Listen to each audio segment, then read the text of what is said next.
అది మరణం అని నేను అనుకోవట్లేదండి.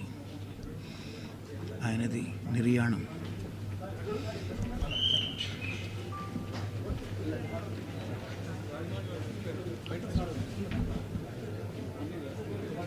ఒక్క మనిషి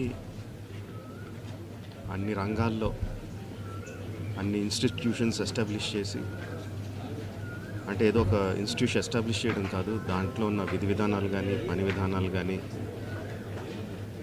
కొత్త ఇన్నోవేషన్స్ తీసుకొచ్చి ఏ రంగంలో అడుగుపెట్టినా దాన్ని శిఖరాలకు తీసుకెళ్ళింది ఒక్క వ్యక్తి అండి. ఆయన